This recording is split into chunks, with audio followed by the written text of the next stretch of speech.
स्वागत है आप सभी का एक बार फिर से शिक्षक शिक्षा यूट्यूब चैनल पे। और आज के इस क्लास में हम लोग प्रधान शिक्षक के क्लासेस को आगे बढ़ाते हुए यूनिट 3 का लास्ट पार्ट हमारा आ चुका है आज के इस क्लास में। और ये जो पार्ट हमारा है ये एक्चुअली बहुत ही ज़्यादा इम्पोर्टेंट होने वाला है, क्योंकि इसमें हम लोग पियाजे और कोहलबर्ग के नैतिक विकास के सिद्धांत की चर्चा करेंगे, मोरल डेवलपमेंट थ्योरी की चर्चा करेंगे। तो आइए बढ़ेंगे क्लासेस की ओर। बढ़ने से पहले मैं आप लोगों से एक निवेदन करना चाहूँगा कि बस कुछ ही दिनों का और इंतज़ार कीजिए नोट्स के लिए। नोट्स प्रिपेयर का जो काम है वो अंतिम चरणों में पहुंच चुका है। बहुत ज़्यादा आप लोगों के लिए नोट अवेलेबल करा दिया जाएगा। आइए बढ़ते हैं क्लासेस की ओर। सबसे पहले हम लोग यहाँ पे टॉपिक देख लेते हैं, हमारा नैतिक विकास और बच्चे। ये टॉपिक है सही गलत की अवधारणा, और इसमें जीन पियाजे तथा कोहलबर्ग के सिद्धांत पे हम लोग डिस्कस करेंगे। तो यहाँ पे पहला प्रश्न लेते हैं। एक प्रश्न है कि बच्चे दुनिया के बारे में अपनी समझ का सृजन करते हैं, इसका श्रेय किन्हें जाता है? ठीक है, और ऑप्शंस आपके हैं पियाजे, पावलोव, कोहलबर्ग, एक से अधिक या फिर कोई नहीं। तो बच्चों के बारे में ये कॉन्सेप्ट किसने दिया है कि बच्चे जो है वो दुनिया के बारे में अपनी समझ का सृजन करते हैं, बच्चे खुद में सृजनकर्ता होते हैं। ये जो सिद्धांत है ये जीन पियाजे का सिद्धांत है। ठीक है, ये जीन पियाजे का मानना है। तो हमारा यहाँ पे पहला ऑप्शन सही हो जाएगा। अब आते हैं थोड़ा सा जीन पियाजे के बारे में डिस्कस कर लेते हैं, इनका शॉर्ट इंट्रो देख लेते हैं। तो जीन पियाजे इंग्लिश में स्पेलिंग देखिए क्या है, JEAN जीन और PIAGET। चूँकि अलग अलग जगहों पे नाम लिखने का अपना अपना तरीका होता है, उसका प्रोनाउंसिएशन का अपना अपना तरीका होता है ना। तो यहाँ पे स्पेलिंग में ध्यान रखेंगे। अगर अब हम लोग अपने इंडियन लैंग्वेज में इसको पढ़ने का प्रयास करेंगे तो ये पियागेट हो जाएगा, लेकिन इसको पियाजे पढ़ा जाता है। ठीक है, और ये चूँकि स्विट्ज़रलैंड के थे तो अलग अलग देश में प्रोनाउंसिएशन का अलग अलग तरीका होता है, चेंज हो जाता है। इनका जन्म 9 अगस्त 1896 को हुआ था। मृत्यु इनकी 16 सितंबर 1980 को हो गई थी। ये स्विट्ज़रलैंड के मनोवैज्ञानिक थे और इन्होंने बच्चों के ऊपर बहुत ज़्यादा रिसर्च किया, और रिसर्च के लिए इन्होंने अपने खुद के बच्चों का इस्तेमाल किया था। इन्होंने बच्चों के मानसिक विकास से संबंधित क्रियाओं का बारीकी से अध्ययन करके अपने विचारों को प्रतिपादित किया, जिन्हें पियाजे का संज्ञानात्मक विकास का सिद्धांत कहते हैं। ये सबसे ज़्यादा इम्पोर्टेंट इनका थ्योरी है, संज्ञानात्मक विकास का सिद्धांत। और इन्होंने अपने इस सिद्धांत में विकास की अवस्थाओं को 4 स्टेज में बांटा है। ठीक है, और बहुत बार हम लोग इसका जिक्र भी कर चुके हैं। ये 4 अवस्थाएं कौन कौन सी हैं? तो पहली अवस्था कहलाती है इंद्रिय जनित गामक अवस्था, है ना, सेंसरी मोटर स्टेज इसको कहा जाता है। दूसरी अवस्था जो है वो पूर्व संक्रियात्मक अवस्था होती है। तीसरी अवस्था मूर्त संक्रियात्मक अवस्था, और चौथी अवस्था अमूर्त संक्रियात्मक अवस्था होती है। तो इस तरह से 4 स्टेजेज हैं। और इसके साथ ही इन्होंने नैतिक विकास के सिद्धांत का प्रतिपादन भी किया, और इनका नैतिक विकास का सिद्धांत भी हम लोग यहाँ डिस्कस करेंगे। इनफैक्ट नैतिक विकास के सिद्धांत की चर्चा ही करेंगे। संज्ञानात्मक विकास की चर्चा हम लोग बाल विकास वाले सिद्धांत में कर चुके हैं। ठीक है, आगे बढ़ते हैं और यहाँ समझ लेते हैं जीन पियाजे का जो नैतिक विकास का सिद्धांत है। उसके लिए मैंने यहाँ पे टेबल बनाया है, आप यहाँ देख सकते हैं। इन्होंने 3 अवस्थाओं में बांटा है। मुख्यतः 2 ही अवस्था मानी जाती है, प्रायत्त नैतिकता की अवस्था और स्वायत्त नैतिकता की अवस्था। ठीक है, बीच का जो संक्रमणकालीन अवस्था होता है उसको मिडिल स्टेज कहा जाता है। तो फर्स्ट, सेकेंड एंड थर्ड, ये 3 अवस्थाओं में इन्होंने अपने नैतिक विकास के सिद्धांत को प्रतिपादित किया। ठीक है, जनरली आप बुक में देखिएगा तो 2 ही अवस्थाएं दिखाई देती हैं, लेकिन जब आप बीएड के बुक्स को देखते हैं वहाँ पे 3 अवस्थाएं बताई जाती हैं। ठीक है, तो मैंने 3 अवस्थाओं को लिया है। क्योंकि देखिए, पहली अवस्था आप जहाँ भी देखिएगा 4 से 7 वर्ष रहेगा, और दूसरी अवस्था जहाँ भी देखिएगा 10 वर्ष से ऊपर रहेगा। तो ये बीच का 7 से 10 वर्ष गया कहाँ? तो बीएड के बुक्स को पढ़ने के बाद ये समझ में आया कि जो बीच की अवस्था है वो मध्यावस्था कहलाती है, और वहीं से मैंने इस टॉपिक को इंक्लूड कर लिया। तो यहाँ पे देखिए पहली जो अवस्था है वह प्रायत्त नैतिकता की अवस्था कहलाती है। हेटेरोनोमस मोरालिटी इसको इंग्लिश में कहते हैं। आयु वर्ग 4 से लेकर के 7 वर्ष, ठीक है, 4 से 7 वर्ष के बच्चों के ऊपर ये लागू होती है। इसके गुण क्या हैं? तो गुण आप लोगों को याद रखना है, ठीक है। याद क्या क्या रखना है? याद रखना है कि पहली अवस्था जो है उसका नाम क्या है, उसकी अवधि क्या है, 4 से लेकर के 7 वर्ष है, ठीक है, और उसके गुण क्या हैं। तो ये इम्पोर्टेंट चीज़ें हैं, आपको इसको बिल्कुल ध्यान में रखना है। तो इसका गुण है कि बच्चे न्याय और नियम को दुनिया के ना बदलने वाले गुणधर्म मानते हैं। जो भी समाज में, हमारे समाज में जो भी नियम है न्याय के, बच्चे उन्हें नहीं बदलने वाले गुणधर्म मानते हैं। मतलब एक बार जो बात कह दी गई तो उनके लिए बदलने योग्य नहीं है, अमिट है, ठीक है। और दूसरी जो अवस्था है ये कहलाती है संक्रमणकालीन अवस्था, मिडिल स्टेज या फिर ट्रांजिशनल स्टेज भी इसको कहते हैं। और इसका 7 से 10 वर्ष के बीच का आयु वर्ग इसमें आ जाता है, ठीक है। 7 से 10 वर्ष के जो भी बच्चे होंगे वो इस मिडिल स्टेज में आएंगे, ठीक है। पहली एवं दूसरी अवस्था के बीच की मिली जुली स्थिति होती है, ठीक है। बच्चों का मन जो है यहाँ पे डिलेमा में रहता है, कभी कभी वे द्वंद्व में रहते हैं। कभी उनका जो मन होता है वो प्रथम अवस्था की ओर चला जाता है और कभी जो है दूसरी अवस्था की ओर चला जाता है। तो दूसरी अवस्था क्या है? दूसरी अवस्था कहलाती है स्वायत्त नैतिकता की अवस्था, ठीक है। और स्वायत्त नैतिकता की अवस्था में जो गुण है इसके, बच्चे यह जान जाते हैं कि नियम और कानून लोगों के द्वारा बनाए गए हैं, ठीक है। जो भी नियम और कानून है वे लोगों के द्वारा ही बनाए गए हैं। किसी के कार्य का मूल्यांकन करने में वे कार्य करने वाले व्यक्ति के इरादों और परिणामों के ऊपर भी विचार करते हैं कि कोई व्यक्ति अगर कोई कार्य कर रहा है तो उसका क्या इफ़ेक्ट होगा और उसके कार्य करने के पीछे का उद्देश्य क्या है। और तब वो निर्णय लेते हैं कि अगर किसी व्यक्ति ने यह कार्य किया है तो उसके पीछे क्या सही है और क्या गलत है। तो इस अवस्था को स्वायत्त नैतिकता की अवस्था कहा जाता है, ठीक है। 10 वर्ष से ऊपर के बच्चे इस श्रेणी में आते हैं, ठीक है। तो ये जीन पियाजे के नैतिक विकास का सिद्धांत है। आइए बढ़ते अगले सवाल की ओर। अगला सवाल हमारा है, कक्षा में पिकनिक मनाने के लिए रिया ऋषभ की बात से सहमत नहीं है। वह सोचती है कि बहुमत के अनुरूप नियमों को संशोधित किया जा सकता है, यानी कि जिसके तरफ बहुमत होगी उसके अकॉर्डिंग नियम चेंज हो सकते हैं। पियाजे के अनुसार इस प्रकार की सहकर्मी असहमति डैश को संदर्भित करती है। विषम नैतिकता, संज्ञानात्मक अपरिपक्वता, सहयोग की नैतिकता, एक से अधिक या फिर इनमें से कोई नहीं। तो यहाँ पर इसका सही आंसर क्या हो जाएगा? देखिए इसमें क्या है कि कक्षा में पिकनिक मनाने के लिए रिया ऋषभ की बात से सहमत नहीं है। कोई ऐसा टॉपिक है जिस पर रिया जो है वो ऋषभ की बात से सहमत नहीं है और उसका यह मानना है, यह सोचना है कि बहुमत के अनुरूप नियमों को संशोधित किया जा सकता है, यानी कि जिसके तरफ बहुमत होगा, है ना। हम लोग देखते हैं ना, किसी भी टॉपिक पे, किसी मुद्दे पर अगर संसद में बहस हो रही है तो उस मुद्दे के ऊपर वोटिंग होती है और जिसके पक्ष में वोट ज़्यादा होते हैं, जिसके तरफ समर्थन ज़्यादा होती है, उसी की बात मानी जाती है, ठीक है। तो एक पक्ष हो जाता है और एक विपक्ष हो जाता है। अब जिसके पास बहुमत होगा उसी की बात मानी जाती है। तो इस प्रकार का जो सहकर्मी असहमति होती है यह सहयोग की नैतिकता के अंतर्गत आती है, ठीक है। इस चीज़ को ध्यान में रखेंगे, क्योंकि जिस तरफ लोग ज़्यादा सहयोग करेंगे, ज़्यादा सपोर्ट करेंगे, उसी तरफ नियम जो है वो चेंज हो जाता है या उसके अकॉर्डिंग बदल जाता है, संशोधन हो जाता है नियमों में। तो यहाँ पे तीसरा विकल्प हमारा सही हो जाएगा, सहयोग की नैतिकता। अब इसके बाद अगला प्रश्न है कि 7 से 11 वर्ष की आयु के दौरान प्रमुख विशेषताएं और विकास परिवर्तन क्या है?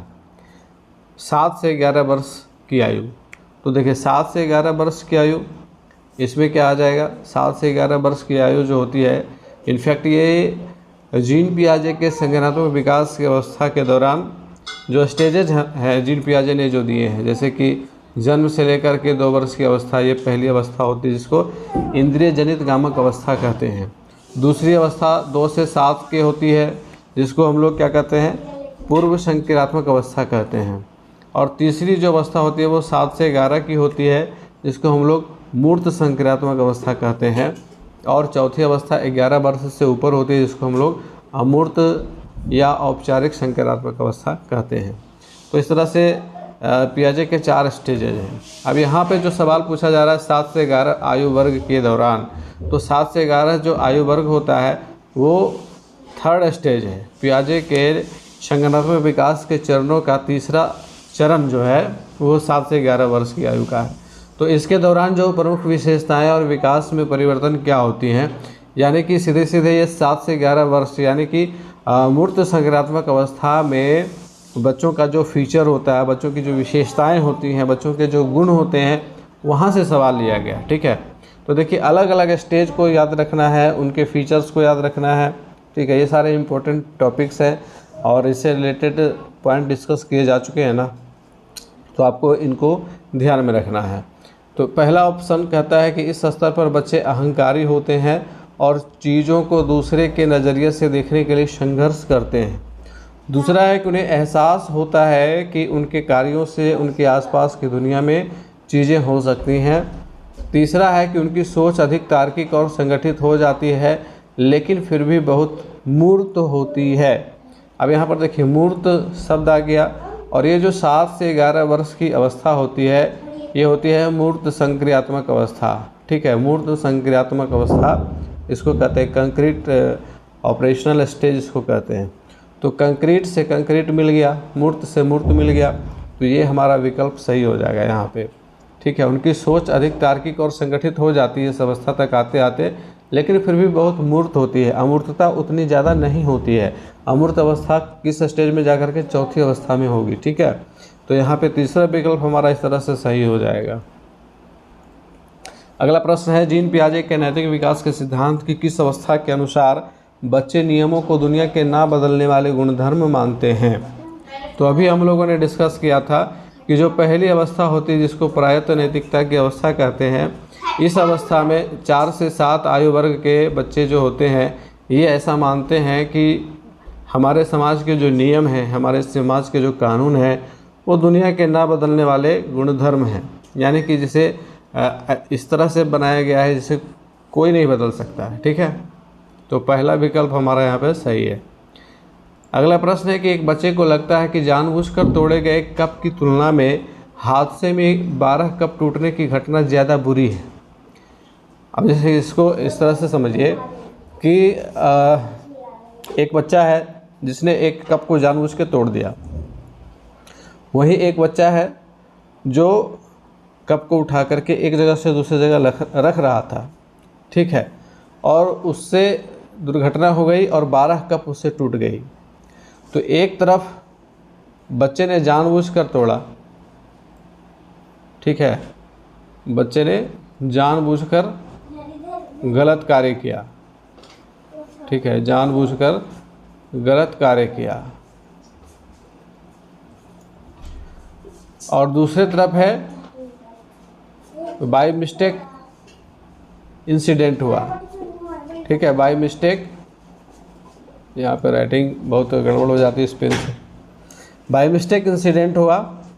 अब यहाँ पे बच्चा को क्या लग रहा है, वो जो बच्चा हमारे सामने है जो इन दोनों इंसिडेंट को इवेलुएट कर रहा है, उसको लग रहा है कि जानबूझकर तोड़े गए कप की तुलना में हादसे में 12 कप टूटने की घटना ज़्यादा बुरी है। उसे लग रहा है कि बाय मिस्टेक जो काम हुआ है वो ज़्यादा बुरी है। तो अब बताइए कि बच्चा पियाजे के नैतिक विकास की किस अवस्था में है। वह बच्चा प्रायत नैतिकता की अवस्था में है। 4 से 7 आयु वर्ग का वह बच्चा है, क्योंकि वह यह मानता है कि जो नियम है वो दुनिया के नहीं बदलने वाले गुणधर्म हैं, और इस अवस्था में उसकी ये सोच होती है कि जो गलती हुई है वो अगर कम हुई है तो वो क्षमा योग्य है, अधिक हुई है तो वो क्षमा योग्य नहीं है।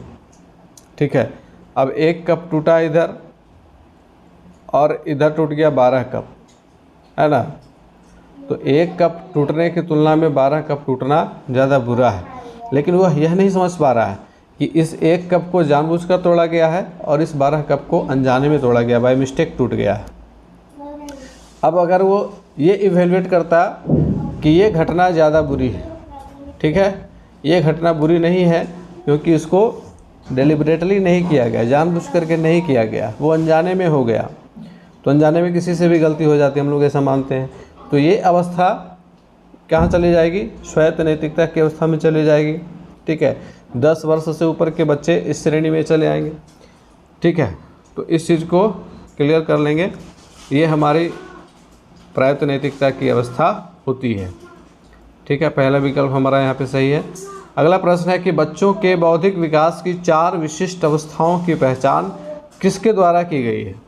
कोहलबर्ग, एरिक्सन, पियाजे, एक से अधिक या फिर इनमें से कोई नहीं। तो अभी हम लोगों ने जस्ट डिस्कस किया कि बौद्धिक विकास की 4 विशिष्ट अवस्थाओं के बारे में पियाजे ने बताया है। ठीक है, पियाजे ने बताया है। और पियाजे के संज्ञानात्मक विकास की जो अवस्थाएं हैं उसको आप एक बार फिर से ध्यान में रखिए। पहली अवस्था संवेदी, पेशीय या इंद्रिय जनित गामक अवस्था कहलाती है। सेंसरी मोटर स्टेज इसको कहते हैं। जन्म से लेकर के 2 वर्ष तक की ये अवस्था होती है। दूसरी अवस्था पूर्व संक्रियात्मक अवस्था कहलाती है, प्री ऑपरेशनल स्टेज कहलाती है। ये 2 वर्ष से लेकर के 7 वर्ष तक होती है। तीसरी अवस्था मूर्ध संक्रियात्मक अवस्था होती है, जिसको कंक्रीट ऑपरेशनल स्टेज कहते हैं, और ये 7 से 11 वर्ष की अवस्था होती है। चौथी अवस्था आपकी औपचारिक या अमूर्त संक्रियात्मक अवस्था होती है, जो कि 11 वर्ष से आगे 15 वर्ष तक अमूमन ये मानी जाती है। ठीक है, तो इस तरह से पियाजे के द्वारा दिए गए संज्ञानात्मक विकास की अवस्थाओं को आप ध्यान में रखेंगे। और एक तरह से ये सीढ़ी का काम करती है। ठीक है, सीढ़ी आप लोगों ने देखा स्टेप बाय स्टेप चलता है। तो पहला स्टेप, दूसरा स्टेप, तीसरा स्टेप, फिर चौथा स्टेप। ठीक है, और जैसे जैसे स्टेजेज ऊपर की ओर बढ़ते हैं तो बच्चों के गुण में भी उत्तरोत्तर बदलाव देखा जाता है। ठीक है, इस चीज़ को ध्यान में रखिएगा। अगला सवाल है, पियाजे के अकॉर्डिंग निम्न में से कौन सी अवस्था में बच्चा अमूर्त संकल्पनाओं के विषय में तार्किक चिंतन करना प्रारंभ करता है? अब देखिए, तार्किक चिंतन दे दिया ऑप्शन में, तो तार्किक चिंतन, अमूर्त चिंतन, उसको एक और है परिवर्तन, ये चिंतन, ये सब जो है ना, ये चला जाता है आपका चौथी अवस्था में। औपचारिक संक्रियात्मक अवस्था इसको कहते हैं। दूसरा विकल्प हमारा यहाँ पे सही होगा।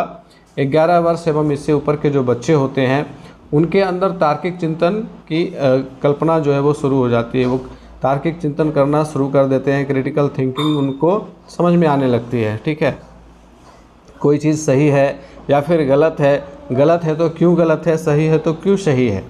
इस तरह जो तार्किक चिंतन होता है वो किस अवस्था में हो जाती है? औपचारिक संक्रियात्मक अवस्था में हो जाती है। इस चीज़ को ध्यान में रखेंगे। अगला प्रश्न है कि पियाजे के संज्ञानात्मक विकास के चरणों के अनुसार इंद्रिय गामक यानी कि संवेदी प्रेरक अवस्था किसके साथ संबंधित है? यानी कि यह प्रश्न जो है वो आपके सीधे सीधे पियाजे के संज्ञानात्मक विकास के फर्स्ट स्टेज के फीचर्स से संबंधित है। कि प्रथम जो चरण होता है, प्रथम जो अवस्था होती है इंद्रिय जनित गामक अवस्था, इसकी जो विशेषताएं हैं वो कौन कौन सी विशेषताएं हैं? पहला है कि सामाजिक मुद्दों से सरोकार। अब आप ये सोचिए कि जो पहली अवस्था है यानी कि 0 से लेकर के 2 वर्ष की अवस्था, जन्म से लेकर के 2 वर्ष की अवस्था, इस अवस्था में बच्चों को सामाजिक मुद्दों से क्या कुछ लेना देना होगा? नहीं होगा। तो ये विकल्प हमारा क्या होगा? गलत हो जाएगा। दूसरा है अनुकरण।